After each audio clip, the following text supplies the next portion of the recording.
vous remercie très chaleureusement d'être présent à cette belle manifestation, en particulier maintenant à cette conférence inaugurale. C'est un immense plaisir et un très grand honneur pour moi d'animer cette conférence en tant que membre de l'AFC depuis bientôt 25 ans.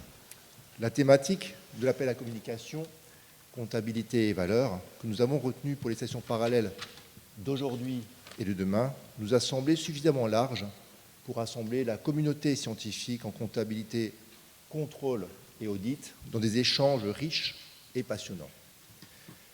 Évidemment, cette conférence inaugurale ne peut avoir pour ambition de traiter en 75 minutes un sujet aussi large qui fera l'objet de 43 sessions parallèles aujourd'hui et demain. Par conséquent, nous avons choisi de le réduire à une thématique qui reste malgré tout très large et d'actualité, celle des comptabilités et de la durabilité. De nombreux chercheurs de l'AFC présents au Congrès cette année ont fait le choix de se pencher sur cette thématique. En témoignent les nombreuses sessions parallèles qui y font référence autour de la mise en œuvre de la responsabilité sociale des entreprises, du pilotage de la durabilité, de l'évaluation des impacts sociétaux, de la notation sociétale, de la communication sociétale, de la fiscalité environnementale, du financement des innovations sociétales ou encore du rôle de la profession comptable dans la durabilité. Des communications portant sur la durabilité ont été aussi programmées dans d'autres sessions parallèles, par exemple les budgets verts dans les collectivités territoriales, la diversité de genre dans les comités d'audit, l'enseignement de la durabilité ou encore les labels et l'assurance durable. Je tiens à souligner que la thématique de cette conférence inaugurale s'inscrit dans la lignée de nombreuses publications réalisées par les membres de notre communauté dans des revues académiques ces derniers mois. Je pense au récent numéro spécial de la revue Comptabilité, Contrôle, Audit paru en décembre 2023, coordonné par nos collègues Gérald Narot et Alexandre Rambaud, et dédié aux enjeux des transitions environnementales et sociales, comment le champ comptabilité, contrôle, audit s'en saisit.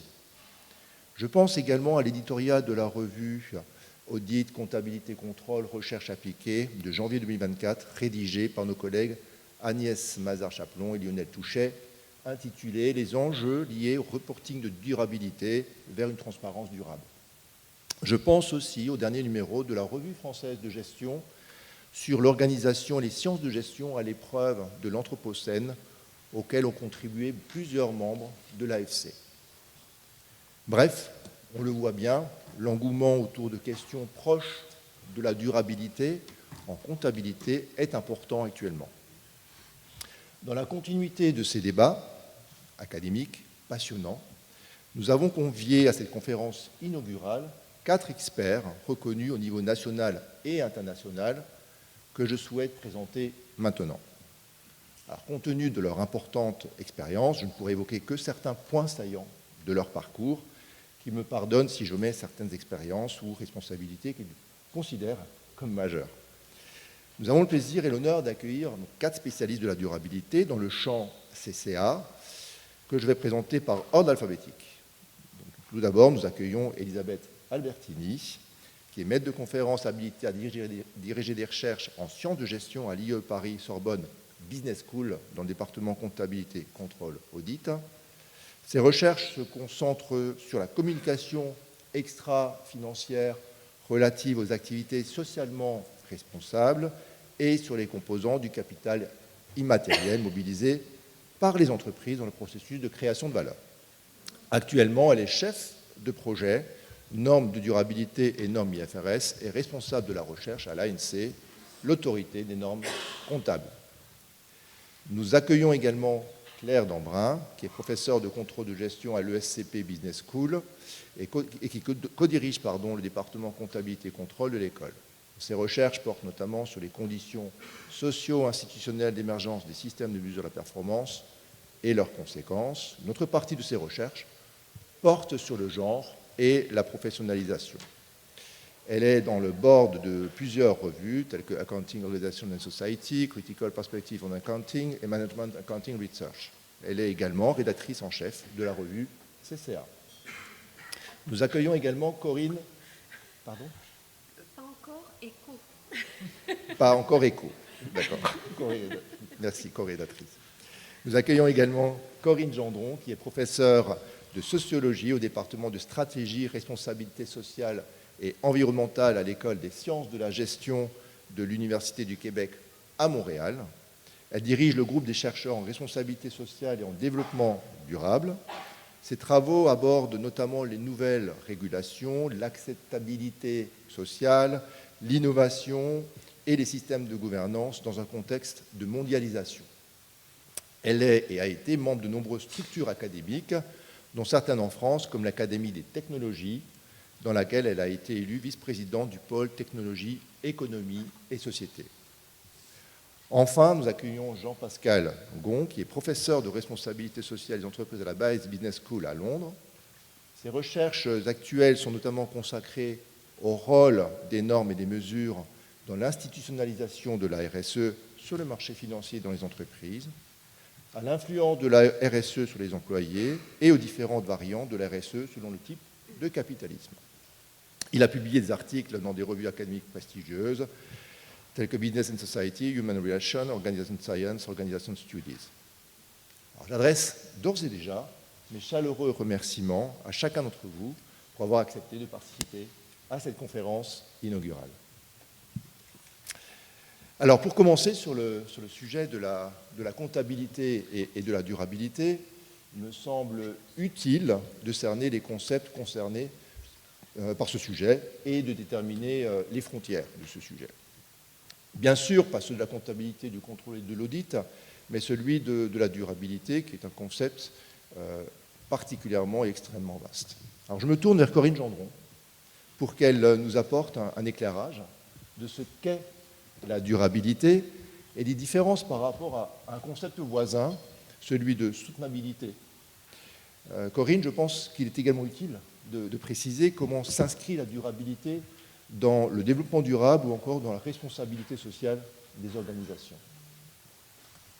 Oui, merci beaucoup. Alors merci d'abord pour cette invitation, tout particulièrement à Angèle Renaud, qui a eu la gentillesse donc de me proposer de participer à cette conférence inaugurale. C'est un honneur pour moi de faire partie de cette conférence et de participer donc au 45e congrès de votre association. Alors évidemment, c'est une grande question de se poser la question de la durabilité, du développement durable et de la responsabilité sociale. Et il est certain que depuis les 20 dernières années, les choses ont été beaucoup clarifiées, mais il y a eu d'intenses débats sur ces termes, sur leur conjonction, sur leurs possibles contradictions. Donc, je vais très très rapidement brosser un portrait de ces évolutions pour montrer que finalement, aujourd'hui, on a des contenus qui se sont relativement stabilisés. Alors, en ce qui concerne le développement durable, c'est un concept qui a été proposé en 1987 en préparation au congrès de Rio, donc à propos donc du développement durable, mais qui était dans la foulée d'un questionnement sur la possibilité de poursuivre le développement, et on pense notamment aux pays en voie de développement, tout en préservant l'environnement. Parce que la crainte était on commence à avoir un discours qui allait dire aux pays en développement, arrêtez de vous développer parce que l'environnement ne tiendra pas le coup. Donc le développement durable s'est voulu, à l'échelle surtout du développement international, un compromis, mais surtout une réconciliation entre les velléités de développement des sociétés du Sud et cette nécessité qui commençait à se faire jour de façon plus pressante de la protection de l'environnement. Donc le développement durable est né de là, avec cette définition que vous connaissez probablement tous, qui vient dire que, que le développement durable est un mode de développement qui permet de répondre aux besoins du présent, tout en préservant la capacité des générations futures de répondre aux leurs. Donc vous avez une dimension intergénérationnelle qui est importante, puisque auparavant on avait l'impression qu'avec le progrès, on allait de toute façon aller mieux, que les choses allaient toujours s'améliorer. Donc l'idée avec le développement durable, c'est de réaliser que certains choix pourraient réduire la liberté des générations futures et donc il faut tenir compte dans nos choix actuels de ces générations futures. Alors, tout à fait en parallèle et dans un complètement autre contexte, vous avez le concept de responsabilité sociale d'entreprise, qui n'a rien à voir au départ avec celui de développement durable, puisqu'il s'est développé dans les années 1900 aux États-Unis, à la faveur de patrons progressistes qui ont souhaité proposer un modèle d'entreprise et de gestion et de gouvernance de l'entreprise qui était respectueux, alors surtout des employés à l'époque, donc un modèle qui venait dire on n'a pas besoin de s'en aller vers du socialisme, du communisme, etc. On peut être dans le capitalisme, mais être responsable. Et donc ce concept de responsabilité sociale était au départ est né vraiment dans la sphère managériale et ne se préoccupait que très peu d'environnement. Et donc c'est vers donc les années 1990 qu'on a commencé à avoir une conjonction des deux termes, une conjonction complexe et surtout porteuse de confusion, puisque vous aviez énormément de personnes qui définissaient la responsabilité sociale avec les termes du développement durable et vice-versa. Les choses se sont clarifiées grâce à la norme ISO 26000, qui a été adoptée en 2011 et qui est venue expliquer que le développement durable est un horizon, se pose à l'échelle des sociétés, alors que la responsabilité sociale, finalement, est la capacité des organisations à répondre aux défis du développement durable. Donc, grâce à la norme 26000, on a eu une clarification de la portée de chacun des concepts. Donc, quand on parle de responsabilité sociale alors ici, nous au Québec, on dit responsabilité sociale, mais vous ici en France, d'habitude, vous dites responsabilité sociétale. Donc entendez bien, quand je dis sociale, je parle bien du sociétal. Donc cette responsabilité sociétale des organisations et de tout type d'organisations, donc pas seulement les entreprises à but lucratif, mais aussi les ONG et les entités territoriales, etc., sont appelées à contribuer au développement durable. Développement durable qui a été précisé par les ODD, donc les objectifs de développement durable de l'ONU, avec un agenda 2030 où vous avez une série d'indicateurs qui doivent être renseignés par les pays. Et donc les organisations sont appelées, sont invitées à contribuer à ces indicateurs de développement durable pour qu'on puisse s'acheminer vers un développement qui se fasse à l'intérieur des limites donc, de la planète. Alors je pense avoir fait un tour très rapide, j'espère que je n'ai pas été trop longue. Non, c'est très bien, merci beaucoup pour ces précisions.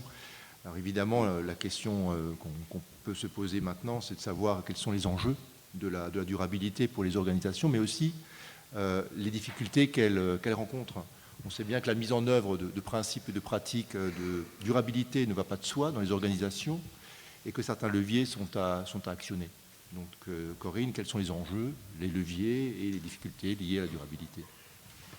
Alors, c'est évidemment une question qui est extrêmement importante et justement, le concept de responsabilité sociale a été au cœur de certains débats par rapport à ces enjeux pour les organisations, puisque à travers le concept de responsabilité sociale, au départ, on prétendait que les organisations, les entreprises plus particulièrement, étaient en mesure d'elles-mêmes, de façon volontaire, d'embrasser les défis du développement durable et donc ne nécessitaient pas de nouvelles réglementations, de mesures de protection de l'environnement. Alors il est évident que cette façon de voir les choses s'est heurtée très rapidement à un système économique qui récompensait d'une certaine manière des comportements polluants et qui rendait extrêmement difficile des initiatives de dépollution ou des initiatives de réduction de la pollution qui pouvaient correspondre à des coûts supplémentaires. Donc entendez ici l'internalisation des coûts environnementaux ou des externalités environnementales. Donc cette façon de définir la responsabilité sociale au départ était une une façon qui oubliait qu'une organisation, qu'une entreprise à but lucratif évolue dans un système économique et comptable. Et donc, c'est pour ça que c'est très intéressant que le Congrès et que vous, en général, vous penchez sur la question. Donc, l'organisation évolue dans un cadre où certains coûts vont être internalisés et d'autres pas. Tant que les coûts environnementaux ne sont pas internalisés, ce n'est pas pertinent pour une organisation d'essayer de les réduire. Et donc, le premier défi de la responsabilité sociale a été de reconnaître que, certes, il y a beaucoup de choses qui peuvent se faire de façon volontaire de par les organisations, mais qu'il fallait en fait modifier le cadre, donc les paramètres économiques à l'intérieur desquels les entreprises évoluent, pour espérer voir de véritables changements des pratiques, donc des modes de production et des modes de consommation. Donc ce n'est pas un mince défi, parce que lorsque vous changez les règles du jeu, évidemment, la façon dont ça se répercute sur les organisations peut être extrêmement complexe à assimiler. Les réorganisations qui sont nécessaires sont difficiles aussi. Et je ne prendrai qu'un seul exemple qui vous concerne au premier chef, c'est toute la question de l'information extra-financière, de l'information environnementale, qui nécessite de mettre en place des nouveaux canaux de communication qui s'avèrent difficiles à penser, qui s'avèrent difficiles à mettre en place et qui supposent aussi tout un nouveau métier de vérification de données environnementales qui ne faisaient pas partie du métier des vérificateurs auparavant. Donc ce sont des défis qu'on n'a pas terminé évidemment de relever, d'où toutes ces discussions sur les normes, évidemment le nouveau cadre de la CSRD, la vérification qui l'entoure. Donc on en parlait avec les collègues pas plus tard qu'hier. Les changements qui se passent en ce moment dans le monde de la comptabilité et qui reflètent notamment les défis de l'intégration des paramètres du développement durable dans les organisations sont extrêmement rapides aujourd'hui. Et je vous dirais qu'après, moi ça fait 20 ans que je travaille dans le domaine, donc on a eu l'impression d'une gestation pendant des dizaines et des dizaines d'années. Et tout à coup, les choses bougent, mais à une vitesse incroyable. Le problème, c'est que ça ne bouge peut-être pas assez vite par rapport aux défis écologiques auxquels on est confronté. Merci beaucoup. Alors, on parle beaucoup de responsabilité sociale des entreprises, mais on pourrait parler aussi de la responsabilité sociale plus largement des organisations. Et un des leviers de la durabilité, c'est l'éducation. Et donc j'aimerais savoir comment vous voyez la responsabilité sociale dans des établissements d'éducation, que ce soit principalement universitaires. Nous sommes tous ici confrontés évidemment à l'éducation et puis impliqués dans l'éducation en école ou en université. Comment voyez-vous la responsabilité sociale de ces établissements ?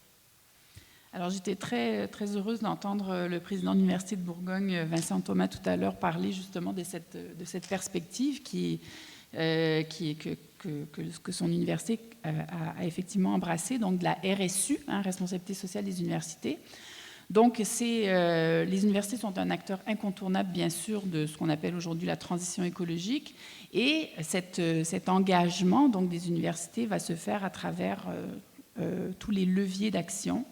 On pense bien sûr à l'éducation, et ce qui est important de voir, c'est que cette perméabilité des enjeux de durabilité va se faire non seulement à travers des programmes spécialisés, mais aussi à travers une dissémination des questions environnementales et sociales dans toutes les disciplines. Donc c'est une transformation fondamentale, notamment des cursus.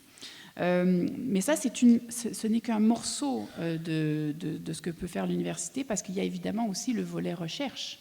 Donc il y a aujourd'hui une multitude de programmes de recherche, d'axes de recherche qui s'intéressent à la durabilité sous des angles disciplinaires distincts et bien sûr à travers des forums interdisciplinaires. Donc il y a eu une un formidable appel à la multidisciplinarité qui était nécessaire pour capter les enjeux de durabilité, de développement durable, de responsabilité sociale. Maintenant, il reste encore 2 piliers à travers lesquels l'université peut contribuer à ce grand défi qu'est le développement durable. D'une part, c'est ce que nous, on appelle au Québec les services à la collectivité. Donc, je ne sais pas exactement quel terme on utilise ici, mais en gros, c'est le rapport de l'université au territoire et à la collectivité. Ça a été mentionné d'ailleurs par le président tout à l'heure. Donc, l'université est un milieu de vie, hein, alors non seulement pour les étudiants, pour les professeurs, mais aussi pour les employés, et un lieu d'interaction, un pôle d'interaction avec le territoire, c'est-à-dire que l'université peut nouer des relations avec le territoire en vue de développer de façon harmonieuse ce territoire dans une perspective de développement durable. Et puis, dernier volet, c'est l'université comme gestionnaire. L'université est un lieu de gestion d'importantes ressources. On y consomme de l'énergie, de l'eau, on gère des bâtiments. Donc, à cet égard, l'université peut aussi rechercher une exemplarité et montrer par sa façon de gérer ses équipements, par sa façon de gérer ses ressources, de nouvelles manières de faire, devenir de cette façon une vitrine pour tous les acteurs qui ont l'occasion d'y évoluer. Donc je vais m'arrêter là. Merci. Tout d'abord, merci pour cette invitation à partager cette table ronde dans la conférence inaugurale de l'AFC. Je suis très honorée. Alors, la place du genre dans la durabilité. Le genre, c'est un des marqueurs de notre identité. Et il est aujourd'hui très ancré dans les politiques de durabilité, notamment les politiques EDI, égalité, diversité, inclusion. Et alors de façon très visible, mais on aura l'occasion de démêler un peu ça et d'aller un peu plus loin, de façon très visible, le genre, il est lié à certains objectifs de développement durable, notamment, je pense, à l'objectif de développement durable numéro 5, Gender Equality, et également à l'objectif de développement durable numéro 10, Reduced Inequalities. Donc, voilà. Donc, il y a deux ODD au moins où on peut amener cette notion de genre et où il nous permet d'avancer. Dans la recherche comptable, on a récemment des appels tels que ceux de Babington et Unerman en 2020 qui nous disent que les études en comptabilité, pour l'instant, en fait, elles adressent relativement encore peu les objectifs de développement durable et qu'on devrait le faire davantage pour avoir plus d'impact. Donc je pense que c'est un appel intéressant. Et puis je pense aussi que, évidemment, de manière visible, le genre est lié à l'aspect S de ESG, donc à l'aspect social, mais pas que en fait. Il est aussi lié à l'aspect gouvernance et à l'aspect environnement. Alors on pourra en parler plus en avant, je ne vais pas rentrer trop dans les détails. Et enfin, je voulais aussi souligner que la notion de genre, elle est vraiment porteuse des tensions, elle reflète les tensions qu'on trouve dans les recherches entre une approche plus mainstream et une approche plus critique de la durabilité. L'approche mainstream du genre, en fait, fait du genre un axe de promotion de la diversité. Et dans ce cas-là, le genre, c'est un outil, une forme le genre est instrumentalisé, en fait, comme source possible d'avantages business pour les organisations. On retrouve la même chose dans une approche plus mainstream de la durabilité, où la durabilité, ça devient un peu un business case pour aider les organisations à s'insérer, à avoir un avantage concurrentiel, à avoir une image et une réputation qui sont intéressantes et qui leur apportent des bénéfices. Ça, c'est l'approche plus mainstream. Mais le genre est aussi saisi dans une approche plus critique par les recherches. Et dans ce cas-là, on va plutôt regarder quelles sont les sources d'inégalité dans les entreprises, les formes de discrimination dans les organisations en général, qu'on peut conceptualiser à partir de la notion de genre. Mais voyons, on a cette tension, ce n'est pas du tout les mêmes approches en fait. Et dans la durabilité, je pense qu'on a aussi cette fragmentation entre des approches qui sont plus ou moins mainstream ou critiques. Merci. Alors, j'aimerais te demander également si l'on peut compter ces OMPTER et compter, raconter, C-O-N-T-E-R, le genre, et s'il s'agit d'une solution pour les organisations pour promouvoir la diversité. Alors oui, on peut, on peut compter, et beaucoup d'organisations se sont mis à le faire, à compter le genre, compter C-O-M-P-T-E-R, donc il y a beaucoup de quantification du genre. Alors on retrouve le genre dans les indicateurs de tableau de bord durable, hein, dans le gender budgeting, qui est aussi, enfin, pour le moment, qui est plutôt à des niveaux macro, à des niveaux étatiques, en fait, hein, où on a une représentation des ressources étatiques budgétaires qui sont quantifiées en fonction des impacts qu'elles peuvent avoir sur les hommes et les femmes. Donc on a une quantification de plus en plus forte dans des outils à différents niveaux, hein, pas que dans les entreprises. Donc ça, pour moi, ça correspond en fait à une majeure partie des recherches en compte à contrôle, cette histoire de quantification du genre. Et ça correspond aussi à une vision du genre comme une variable. Ça a du bon, mais ça a aussi des limites. Le type de questions qu'on trouve quand on prend le genre comme une variable, ça va être par exemple pourquoi l'égalité de genre est une bonne chose pour les organisations, comment le genre est corrélé à la performance organisationnelle, est-ce que les quotas de genre sont bons et perçus de manière favorable par les acteurs du marché. Donc ce genre de questions qui sont des questions importantes. Mais qui, pour moi, peuvent avoir des effets aussi pervers quand on ne s'arrête qu'à ce type de quantification. Parce que si on voit le genre dans cette perspective, en fait, on le limite à la question du sexe. Et on a tendance à confondre, dans ce cas-là, genre et sexe de naissance, le fait d'être né homme ou femme. Évidemment, c'est plus facile à compter. Hein, visiblement, on est homme ou femme, donc on compte ça facilement.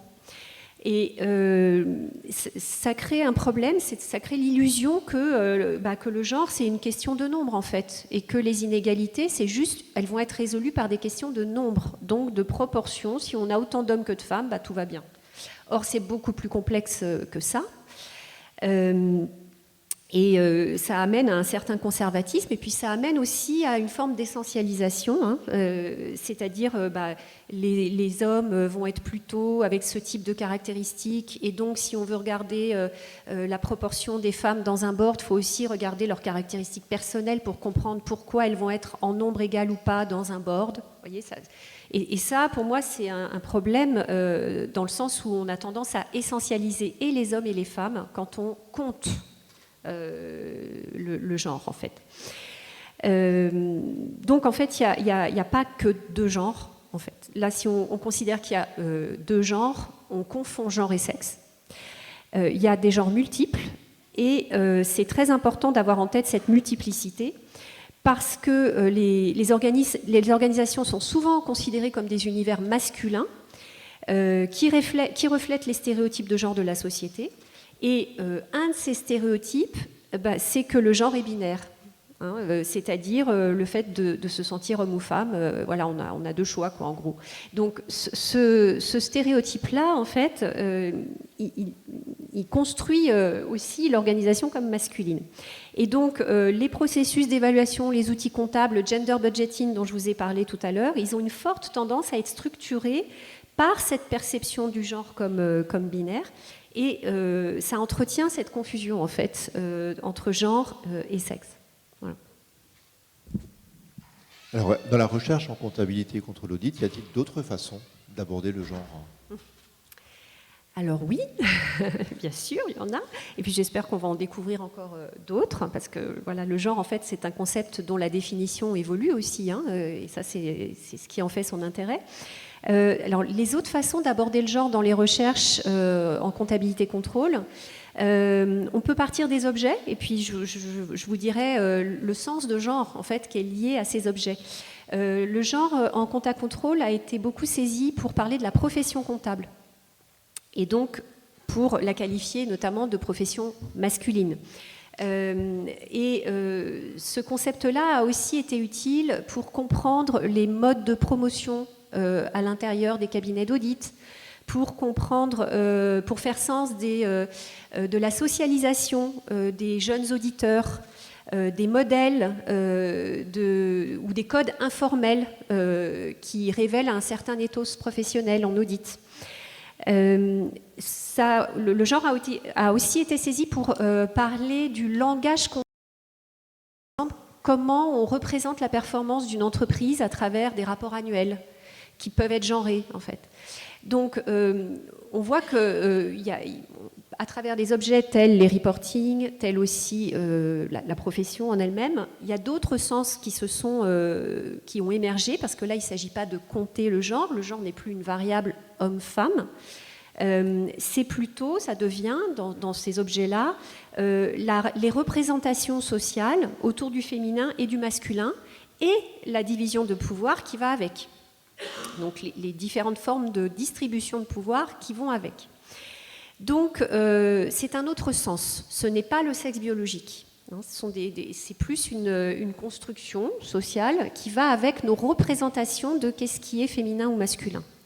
Et je dirais même que ce sens-là, c'est encore un sens, on va dire, il y a d'autres sens encore, dans d'autres façons de considérer, peut-être plus radicales encore dans nos recherches, la notion de genre, parce que ce que je viens de vous dire, c'est représentation sociale associée au masculin et au féminin, c'est quand même une vision hétéro, quoi. Enfin, je veux dire, c'est une vision qu'on pourrait avoir définie, vous voyez, de la sorte. Il y a des sens plus queer du mot genre.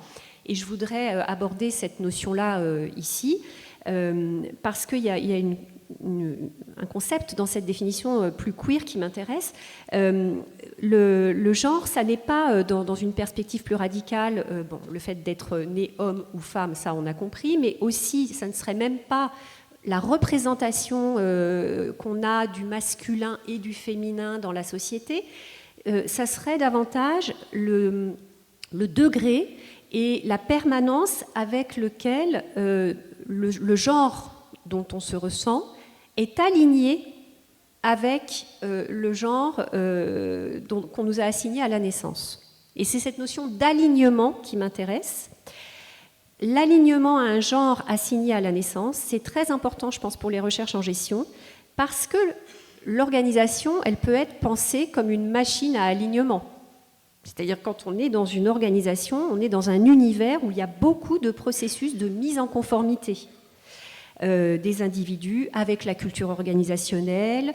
Quand on pense aux outils de contrôle tels que les systèmes d'incitation, financiers ou pas d'ailleurs, quand on pense au code de conduite, en fait, ce sont des outils de mise en conformité avec une certaine culture.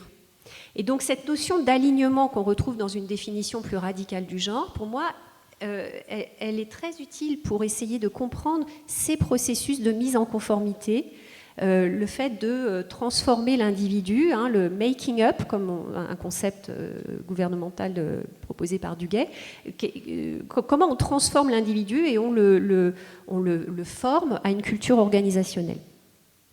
Et donc là, dans ce cas-là, comment ça peut s'inscrire en comptabilité-contrôle dans les recherches, cette vision peut-être plus queer du genre. Bon, il n'y a pas énormément, je dirais, on a un boulevard.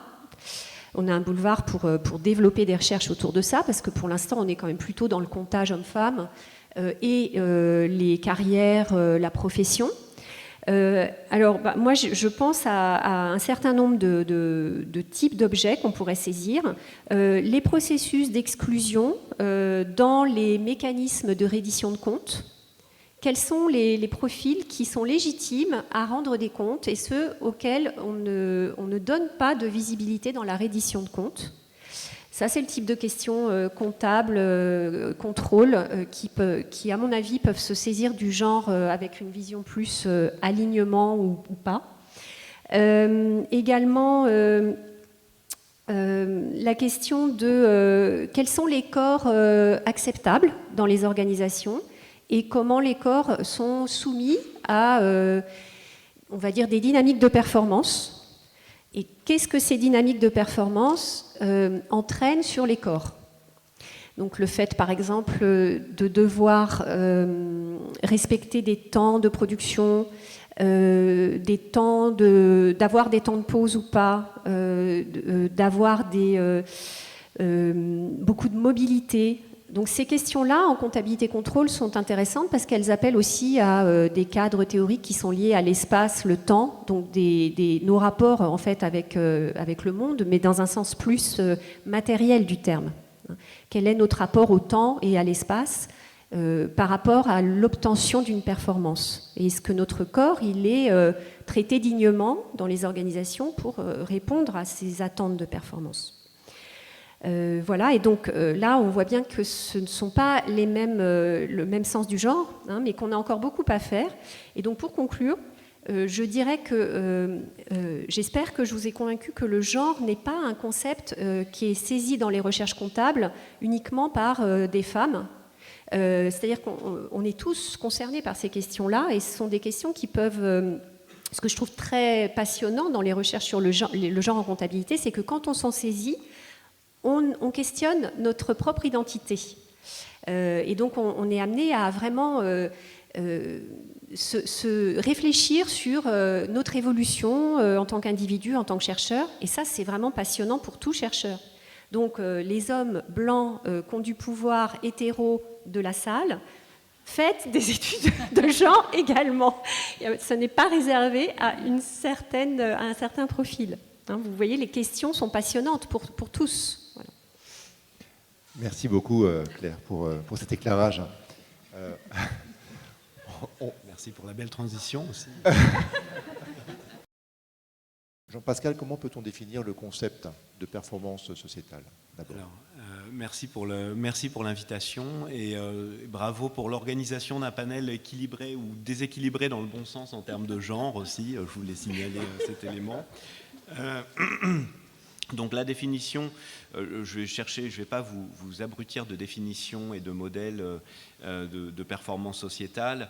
La présentation, les éléments apportés par Corinne ont dressé déjà un très beau panorama de l'évolution, de la construction de notions très proches de celles de performance sociétale, avec la synthèse historique de l'évolution du concept de responsabilité sociale, de celui de développement durable. On est toujours dans un contexte de foisonnement conceptuel, de notions, de définitions, d'acronymes. Je suppose qu'aujourd'hui, beaucoup de praticiens parleraient de performance ESG plutôt que de performance sociétale pour qualifier des choses qui finalement correspondent à peu près à ceux dont on parlait auparavant, hein, sachant que les définitions de chacun de ces concepts sont plus ou moins larges. On a beaucoup de zones de recouvrement. On retrouve toujours quand même quelques catégories un petit peu structurantes. Et c'est vrai que si j'élabore sur un petit peu le processus historique que Corinne a présenté, la notion de performance sociétale, elle s'inscrit vraiment plutôt du côté de l'histoire du concept de responsabilité sociale de l'entreprise avec les travaux des années 60 et des années 70. Mais elle a cherché à consolider un petit peu une notion qui était au départ relativement normative et basée sur des principes, en disant finalement il y a à la fois un ensemble de catégories de principes auxquels on doit se conformer, mais il y a aussi tout un ensemble de processus qu'on doit mettre en œuvre, et ces processus génèrent un ensemble de résultats. Et en fait, les premières définitions de la performance sociétale de l'entreprise à la fin des années 70 et dans les années 80 essayaient vraiment de consolider l'ensemble de ces éléments pour l'ensemble des parties prenantes, donc notamment l'environnement. Donc on a effectivement une zone de recouvrement assez forte, hein, là, entre développement durable et responsabilité sociale. Alors on retrouve un petit peu toujours ces catégories, et tantôt c'est une dimension qui prend le dessus, tantôt c'est l'autre.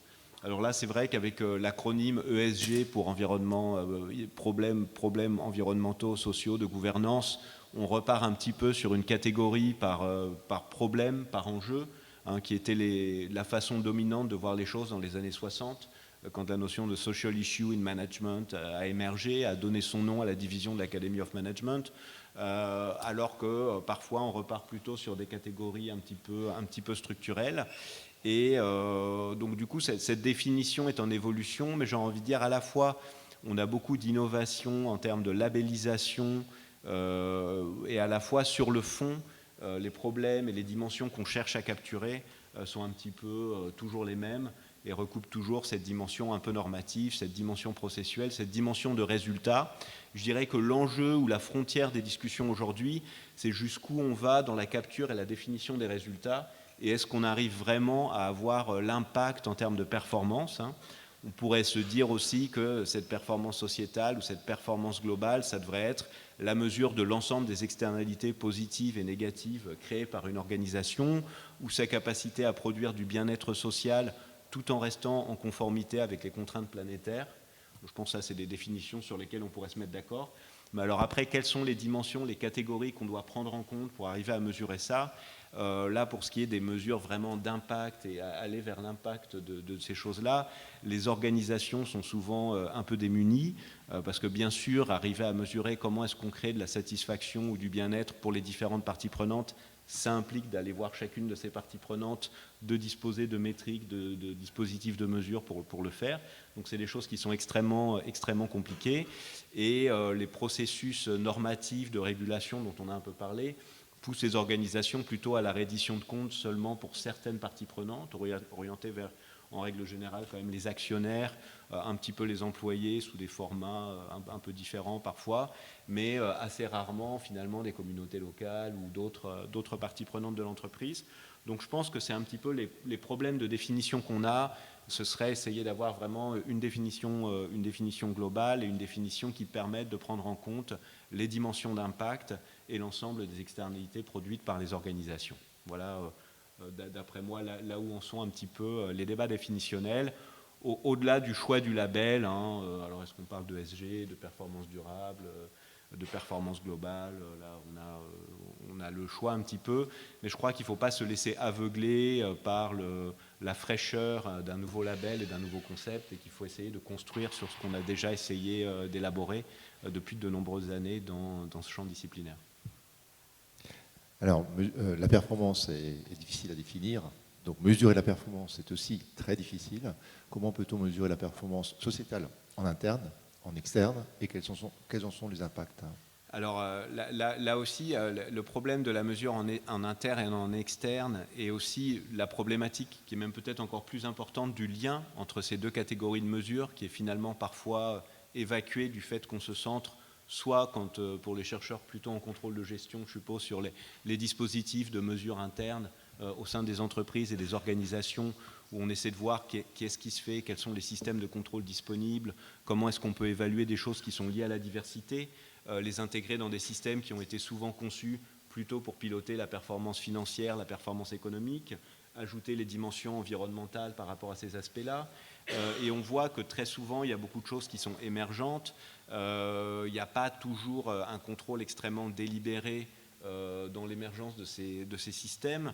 Et c'est pour ça qu'on arrive souvent à des ensembles alors le terme package est souvent utilisé dans la littérature en contrôle de gestion, où on parle de système, où on pourrait parler aussi de configuration d'ensemble de systèmes de contrôle qu'on essaie de prendre en compte. Alors ça, c'est un peu l'histoire sur le côté interne, mais elle est très fortement liée à l'histoire externe, là aussi dont Corinne a déjà brossé un portrait, et je suppose qu'Elisabeth va l'élaborer par rapport aux différentes formes de régulation externe qui s'imposent aux organisations et aux entreprises en termes de reddition de comptes, avec une accélération majeure avec les régulations du côté de l'Union européenne qui ont mis vraiment un coup d'accélérateur, qui ont été à la vitesse de la lumière.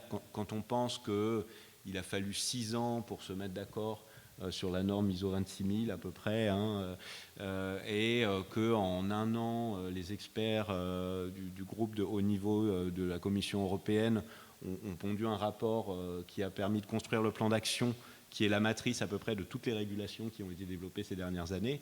On voit que les choses ont été vraiment à une vitesse assez hallucinante, et du coup les entreprises se retrouvent confrontées à la fois à ces exigences externes, ces exigences internes de mesure, sachant qu'on a aussi un écosystème de mesures un petit peu complet d'un point de vue externe, avec des acteurs intermédiaires. Alors il y en a un en particulier qui m'a beaucoup intéressé, moi, qui sont les agences de rating social et environnemental. Alors maintenant on les appelle les agences de rating ESG, on les appelait les agences de rating éthique, il y a une vingtaine d'années. Donc là aussi l'industrie suit le choix des acronymes, et pour moi c'est des acteurs qui sont extrêmement intéressants parce que à l'époque où il y avait une reddition de comptes qui était quand même relativement minimale sur les aspects sociaux et environnementaux, ils ont dit construire, aller chercher des bases de données, réussir à produire des systèmes de mesure et des catégories, souvent en s'inspirant de travaux académiques sur la théorie des parties prenantes, des choses comme ça. Donc ils ont essayé de digérer ces modèles, de digérer tout le travail normatif, tout le travail de régulation aussi qui s'impose aux entreprises pour présenter des systèmes de mesure. Alors là, ils utilisaient la plupart du temps des données qui viennent des entreprises et d'autres parties prenantes pour les vendre aux investisseurs. C'était un peu leur modèle d'affaires. Et je trouve que c'est un domaine qui est intéressant parce que si on suit les controverses dans ce domaine du rating social et environnemental, on voit bien un petit peu une synthèse de tous les problèmes qui se posent aux gens qui cherchent à construire des mesures, des problèmes de légitimation, des problèmes de compatibilité entre les différents systèmes de mesures, donc eux doivent gérer très concrètement. Il y a une nouvelle régulation, il faut l'incorporer directement dans le système de régulation. Il faut quand même arriver à démontrer qu'on a une valeur ajoutée au-delà de ce que font les concurrents, donc il faut pouvoir se différencier. Mais si on se différencie trop, du coup, les gens disent, voilà, est-ce que vous mesurez vraiment la même chose? Est-ce qu'il s'agit vraiment de performance sociétale, de la performance ESG des organisations? Et là, il y a eu depuis 2 ans beaucoup de controverses, notamment aux États-Unis, autour du backlash sur les questions ESG pour des raisons politiques, qui ont amené certaines de ces agences à abandonner les formes de quantification, pour retourner vers des formes de présentation beaucoup plus narratives. Il y a eu une grosse critique du fait de l'absence de convergence entre les systèmes de rating, qui vient plutôt du côté des chercheurs, en fait, mais qui a produit beaucoup d'effets sur les marchés. Il y avait eu un gros article survey de The Economist sur la question, qui arrivait à la conclusion que finalement il fallait abandonner ces agences un petit peu. En tout cas, il y a eu une critique très sévère qui a été faite de leur méthode, appelant à plus de transparence. Et c'est une des raisons pour lesquelles on a une régulation européenne qui vise à réguler ces agences pour rendre beaucoup plus transparente leur méthode. Mais là, on a des tensions et des paradoxes vraiment importants qui sont liés au fait de construire des modèles d'affaires qui permettent de produire de la mesure tout en étant financièrement viables. Et ces agences de rating social et environnemental, en fait, n'ont quasiment jamais réussi à faire ça quand elles étaient autonomes. Là, maintenant, elles ont été rachetées, la plupart d'entre elles, par des acteurs financiers vraiment très mainstream du marché, qui, à mon avis, n'ont pas très bien compris ce qu'ils ont acheté. Parce que, voilà, s'ils s'attendent à faire des milliards avec ces agences-là, ils vont être un petit peu déçus. Et du coup, on voit que ces problématiques de mesure se configurent entre des acteurs intermédiaires, des acteurs qui régulent au niveau européen, au niveau national et au niveau transnational, et les entreprises qui essaient de piloter les systèmes internes et les systèmes externes. Et il me semble que là, il y a beaucoup de recherches sur l'interface interne-externe qui pourrait être conduite. Alors, on a des cadres d'analyse pour étudier ça, en théorie néo-institutionnelle, on parle de découplage. Mais là, on voit des nouvelles formes de découplage qui émergent aussi, notamment avec des entreprises qui parfois peuvent vous faire des rapports à un niveau CSRD super bien, parfait, mais qui sont incapables vraiment d'aller au niveau de l'impact de ce qu'elles font sur leurs parties prenantes. Et donc du coup, on a presque un découplage entre résultats et impact des résultats sur les parties prenantes, quand bien même on aurait un couplage avec la politique interne et les exigences, les moyens mis en œuvre pour arriver à des résultats intéressants. Donc là, on voit qu'on a aussi ces nouvelles formes de découplage qui émergent, qui sont extrêmement intéressantes à analyser. Et je crois que tous les acteurs du marché et les chercheurs aussi, j'ai cité un atelier doctoral hier, voilà, on a ce foisonnement de concepts, ce foisonnement de dispositifs de mesure à étudier, et on ne sait jamais très bien toujours où regarder, comment les articuler. Et là, j'aurais envie de dire, les chercheurs et les praticiens sont dans une position complètement symétrique de ce point de vue. Merci beaucoup. La nouvelle directive européenne CSRD qui renforce le cadre existant en matière de déclaration de performance extra-financière des sociétés européennes a été mis en route, est applicable depuis le 1er janvier 2024. Évidemment, l'autorité des normes comptables française est bien évidemment impliquée dans cette mise en œuvre. Donc, je me tourne vers Elisabeth Albertini, représentante de l'ANC à cette conférence, pour savoir quel est le rôle que joue l'ANC, en particulier sur la question de la durabilité. Merci beaucoup. Alors, merci aux organisateurs de la conférence de m'avoir invité à vous présenter un peu le rôle de l'ANC dans la régulation de cette information ESG, qu'on appelle maintenant donc le reporting de durabilité. Donc l'autorité des normes comptables, c'est le normalisateur comptable français. À ce titre, il a trois grandes fonctions, trois grandes commissions. On a bien entendu la commission des normes privées. Donc là, c'est le plan comptable général que beaucoup d'entre vous connaissent bien et enseignent beaucoup. Nous avons une commission des normes comptables internationales. Donc là, notre interlocuteur, c'est l'IASB par l'intermédiaire de l'EFRAG. Donc là, l'ANC interfère via l'EFRAG pour, donc dans tous les travaux de l'IASB sur la normalisation comptable internationale. Et puis, plus récemment, le gouvernement français a donné à l'autorité des normes comptables la délégation pour interagir avec l'EFRAG dans le reporting de durabilité. Donc à ce titre, depuis 2022, nous avons une première commission des normes de durabilité qui vient d'être remplacée par une commission des normes d'information de durabilité et qui a pour rôle d'interagir auprès de l'EFRAG dans la normalisation du reporting de durabilité. Donc l'ANC a travaillé conjointement donc, avec l'EFRAG sur l'élaboration du premier set des normes de durabilité, celui qui a concerné les très grandes entreprises actuellement soumises, qui étaient soumises à la DPEF et qui maintenant sont soumises donc, à la CSRD et à ce reporting de durabilité. Ensuite, nous avons travaillé, donc ça c'était au cours de l'exercice 2022-2023. Vous le savez, cette normalisation a fait l'objet d'un acte délégué, novembre 2023, et donc les grandes entreprises, dès le 1er janvier 2024, doivent travailler sur ce reporting de durabilité pour une première publication 2025. Ensuite, nous sommes en train de travailler, toujours avec l'EFRAG, sur le cadre de reporting, cette fois-ci pour les PME. Donc il y aura deux jeux. Un pour les PME cotées, donc en France nous n'en avons pas beaucoup, il y en a à peu près 80, très très spécialisés dans des secteurs de haute technologie généralement, mais il y a beaucoup de pays européens où il y a beaucoup de PME cotées, donc c'est un vrai gros sujet pour ces autres pays. Donc ce cadre de reporting pour les PME fera lui aussi l'objet d'un acte délégué, donc d'application obligatoire, pour l'ensemble des 27 pays européens. Un acte délégué, ça veut dire que c'est le même texte pour les 27 pays à la virgule près. Donc, il n'y a aucune interprétation possible, aucune transposition un petit peu plus dans un pays, un peu moins dans un autre. C'est exactement le même texte pour les 27 pays européens, sans changement possible. Donc ça, c'est quand même déjà un premier pas vers l'homogénéisation qui était aussi le point noir de ce reporting ESG, puisque chaque pays avait un peu un cadre qui pouvait être un peu différent. En France, la DPEF avait été surtransposée, ce qui n'était pas le cas dans d'autres pays européens. Donc voilà, là c'est le même texte.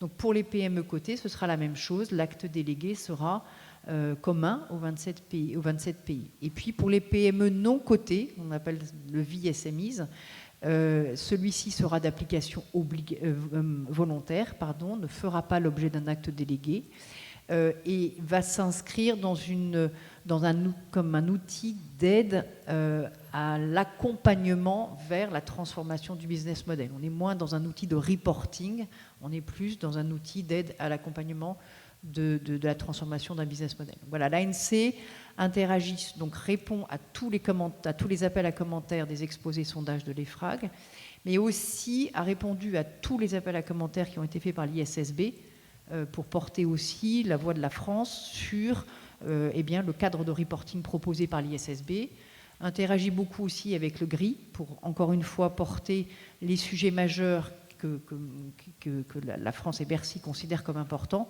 auprès de ces organisations internationales. Donc nos partenaires, c'est bien sûr l'EFRAG, et on interagit beaucoup aussi avec l'ISSB et puis le Global Reporting Initiative.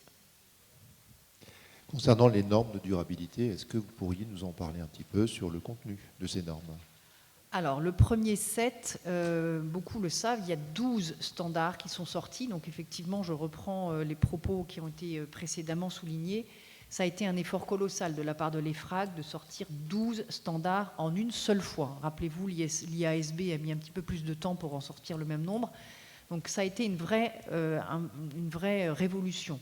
À la fois pour les normalisateurs, c'est une révolution actuellement pour les préparateurs qui ont les mains dans le cambouis et qui nous font part de leur de ce sujet. C'est quand même un gros sujet pour eux, parce qu'ils sont en train de travailler sur leur premier document, et les auditeurs aussi, qui vont devoir certifier les informations.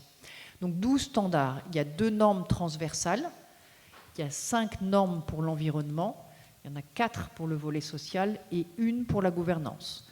Alors, elles ne sont pas toutes d'application obligatoire immédiatement, parce que ça a été aussi un gros sujet dans les commentaires qui ont été formulés par les normalisateurs, et nous, les premiers, l'ANC, on a quand même souligné le fait que pour que ce soit un outil de pilotage, et non pas un outil que de reporting, parce que c'est aussi ça, l'objectif, il faut que les entreprises puissent utiliser cet outil pour transitionner. Donc, plus un outil de pilotage qu'un outil de reporting, il faut que ce soit d'application progressive pour que les entreprises puissent s'approprier les sujets les uns derrière les autres. Donc globalement, le bloc environnement, dans les 5 normes, il y en a 1 ou 2 qui sont mandatories dès la première année. Pour les autres blocs, notamment le social et la gouvernance, ils sont d'application progressive, c'est-à-dire que les entreprises vont pouvoir progressivement communiquer les informations qui sont demandées. Ce qui est très important aussi dans ce 7.1, et c'est aussi un sujet que l'ANC a porté vraiment fermement.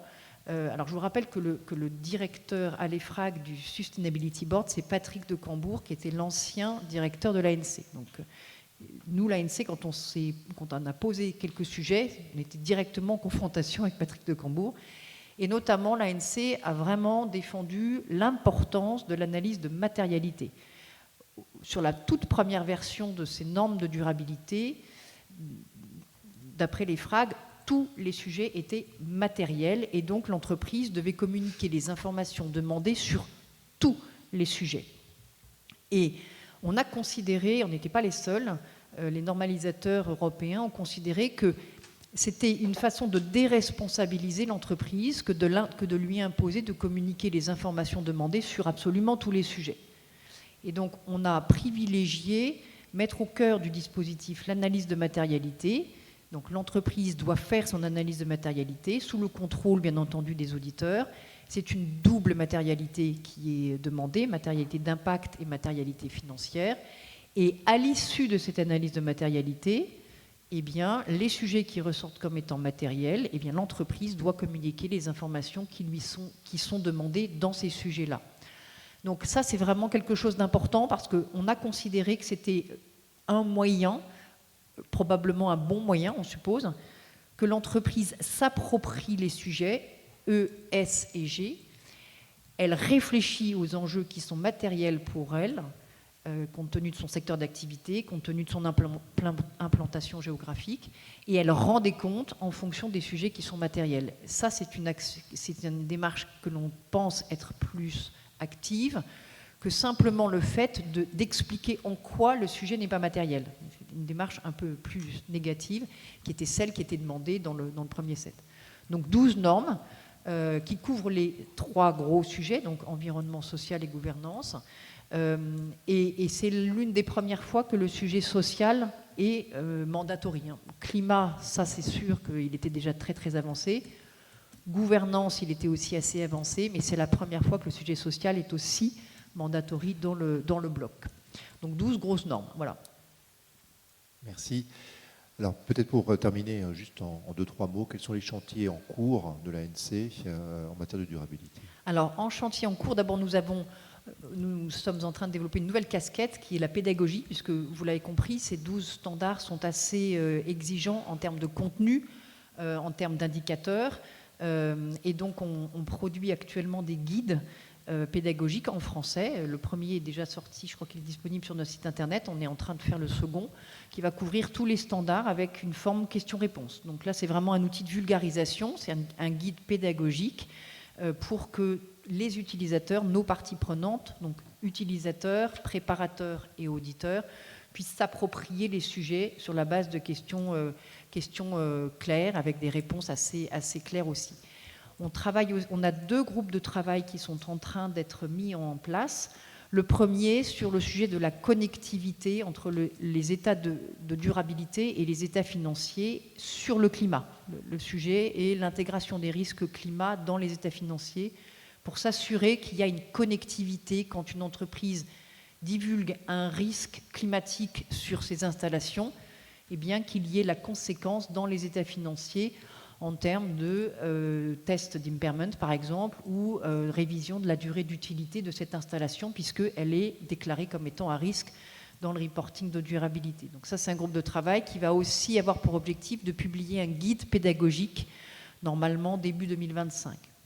Et puis tout récemment, nous allons aussi mettre en place un groupe de travail sur la comptabilité écologique. Donc là, l'échéance est beaucoup plus longue, puisqu'il s'agira éventuellement de travailler un petit peu sur les frontières de la comptabilité classique pour l'ouvrir à des enjeux écologiques. Donc voilà les 3 grosses actualités du moment. Merci beaucoup pour toutes ces réponses, pour toutes ces interventions. Alors, on a un tout petit peu de temps, enfin, pas beaucoup en fait en réalité, pour des questions de la salle, peut-être 1 ou 2 questions maximum, et puis après, avec des réponses très rapides, puis éventuellement, il y aurait des échanges qui se prolongeraient durant la pause café ou durant la pause déjeuner. Merci beaucoup. Donc, bonjour à toutes et à tous. Amel Benrouma, Université Paris-Cité. Merci pour vos interventions respectives. Ma question s'adresse un peu à tous les intervenants. Madame Gendron a rappelé la problématique du développement durable et notamment l'important, en fait, l'enjeu pour les pays en voie de développement de concilier développement et écologie. Vous avez parlé de la normalisation. Pour vous, quel est le niveau ou l'échelle pertinente pour cette normalisation de la durabilité et des informations extra-financières? Donc on sait aujourd'hui, vous avez souligné que l'Europe a fait un grand pas. Donc l'Europe, c'est une institution publique, mais face à l'Europe, il y a un organisme privé, l'ISB avec l'ISSB. Donc pour la durabilité, quel type d'organisme, public ou privé, doit régir cette normalisation et à quel niveau, surtout pour contrer et responsabiliser les multinationales qui ont un pouvoir colossal face à des États souverains. Aujourd'hui en France, le débat avec Total l'illustre et toutes ces négociations sur le déplacement, on va dire, de la cotation de Total, etc. Donc face à l'hégémonie des multinationales, pour vous, à quel niveau et quelle est l'utilité des organisations internationales type Nations Unies? Que pensez-vous de l'initiative, par exemple, Global Compact et notamment la nouvelle politique du Global Compact, la nouvelle politique COP standardisée du Global Compact? Quelle portée de ce type d'initiative face à celle de l'Europe et l'ISSB? Merci beaucoup.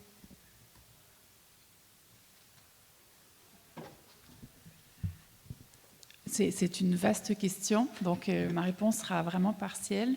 J'ai envie de vous répondre à partir d'une expérience très rapide que j'ai eue ce printemps, en RDC et en Afrique du Sud avec des projets miniers, où l'entreprise concernée m'expliquait que cette charge de reporting, dans certains cas, peut devenir tellement lourde qu'elle plombe en fait les disponibilités d'investissement direct dans les communautés. Ce qui fait que j'aurais envie de dire, je ne crois pas qu'il y a de réponse universelle sur le niveau. Je crois qu'il faut se poser certaines questions. Et j'aimerais faire le pont entre ce qui se fait, ce que vous discutez ici, les normes dont on est en train de parler, et d'autres champs de pratique qui peuvent être mis à contribution, comme par exemple l'évaluation d'impact. Alors moi j'étais très surprise, je suis intervenue auprès d'une entreprise très récemment qui s'intéressait à la CSRD. Elle voulait faire une analyse de double matérialité, mais elle n'avait jamais fait. Elle n'était pas certifiée ISO, elle n'avait jamais fait d'analyse d'impact environnemental, quoi. Donc j'avais l'impression qu'on mettait la charrue devant les bœufs.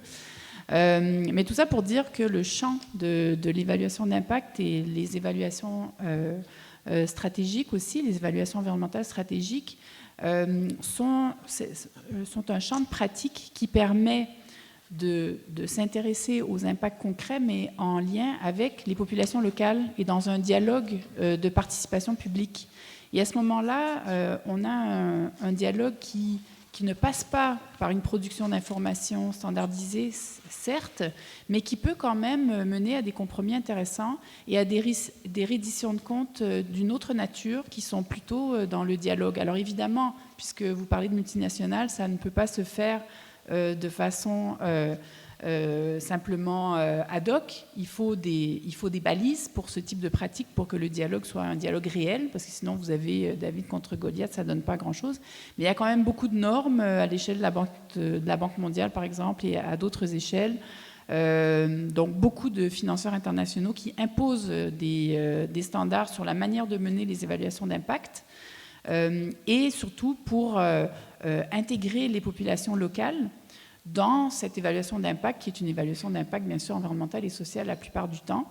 Et à ce moment-là, à travers ce dialogue direct, vous avez quand même une mesure, d'une certaine manière, des progrès et des impacts concrets qu'une entreprise peut avoir sur le terrain. Donc ça, c'est à une échelle, certes, locale, mais ça permet quand même des accomplissements assez intéressants et assez importants. Merci. Juste encore une précision de la part de Jean-Pascal Gon qui voudrait apporter une petite Alors précision. oui, non, c'était pas une précision, pardon. Je pense que juste peut-être un élément de réponse, alors pas de réponse à votre question qui est extrêmement vaste, mais en tout cas une ressource peut-être que vous pourriez trouver intéressante du côté des Nations Unies, c'est sur le site des principes pour l'investissement responsable, qui répertorie très systématiquement maintenant toutes les politiques privées, publiques et toutes les régulations dans le domaine de l'ESG. Et ça vous donne un panorama d'ensemble et ça permet de voir un petit peu ce qui se fait. Donc ça déjà, ça vous donne une ressource un peu pour les chercheurs qui s'intéressent à toutes ces dimensions-là. C'est mis à jour de manière permanente et c'est fait par la branche alors qu'ils appellent Advocacy du PRI qui s'occupe en fait d'essayer d'aider les marchés financiers à intégrer les facteurs ESG. Donc on est aussi là dans ces dynamiques de transformation. Donc il y a beaucoup de choses qui se passent, mais c'est vrai qu'il y a une compétition entre tous ces standards un petit peu à tous les niveaux. Et là, c'est difficile de savoir qui va réussir à tirer un peu les marrons du feu. Je voulais juste mentionner très rapidement le fait qu'avec des collègues, pour ceux d'entre vous, je sais que beaucoup d'entre vous s'intéressent aux problématiques de mesure de la performance durable, de la responsabilité sociale, du développement durable et de communication de ces aspects. Et je voulais juste mentionner qu'avec une collègue, nous avons créé assez récemment une nouvelle section dans une revue qui s'appelle le Journal of Business Ethics, à l'initiative de Ghazi Islam, qui est dédiée aux approches plus qualitatives sur la construction, l'utilisation des mesures. Alors je sais qu'il y a une section pour les comptables déjà, alors voilà, et celle-là est beaucoup plus bas dans la liste, alors vous pourriez ne pas la voir, mais il y a quand même un nouvel espace qui a été créé aussi pour continuer sur le plan académique ces discussions. Et voilà, pour l'instant on a reçu très peu de manuscrits, je sais que c'est quelque chose qui peut intéresser aussi les plus jeunes d'entre vous. Donc voilà, je voulais juste mentionner qu'il y a des espaces aussi qui se créent sur le plan académique pour approfondir ces questions liées aux dynamiques de mesure du développement durable, de responsabilité.